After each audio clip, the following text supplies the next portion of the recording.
ارے یہ کیا، انسان کو سجدہ؟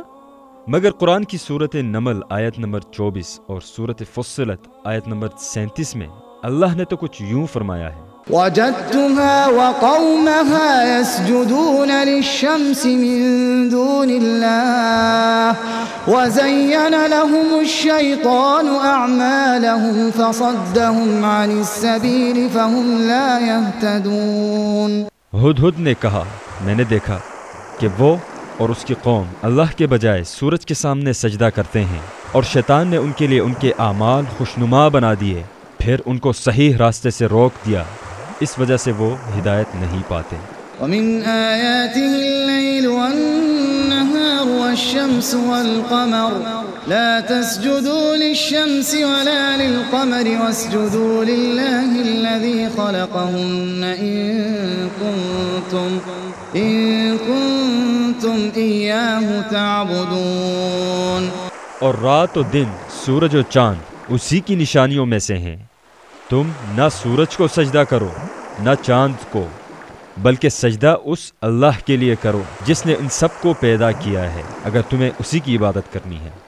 نبی اکرم صلی اللہ علیہ وسلم نے فرمایا، لو كنت آمرا احدا ان يسجد لاحد لامرت المرأة ان تسجد لزوجها۔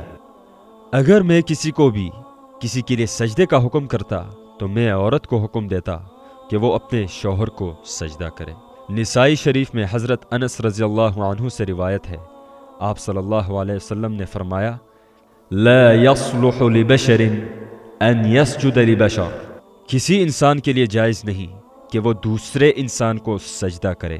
سوال یہ ہے کہ قرآن و سنت کی مخالفت کر کے یہ شیعہ ذاکرین کس دین کی خدمت کر رہے ہیں یا کس شریعت کے پیروکار ہیں؟ عجیب بات یہ ہے کہ دور حاضر میں شیعہ کی مشہور عربی ویب سائٹ نجف اور امام رضا میں غیر اللہ کے لیے سجدہ کے سوال کی جوابی عبارت یہ ہے، يحرم السجود لغير الله وأنه من يفعل ذلك فقد كفر وخرج عن دين الإسلام۔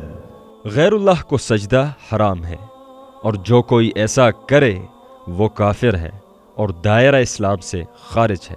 حوالہ کے لیے دیکھیے السجود علی التربۃ الحسینیہ، مصنف السید محمد مہدی السید حسن الموسوی الخراسانی، ناشر مؤسسۃ الاعلمی للمطبوعات، بیروت، طبع اول 1420 ہجری بموافق سن 2000 عیسوی۔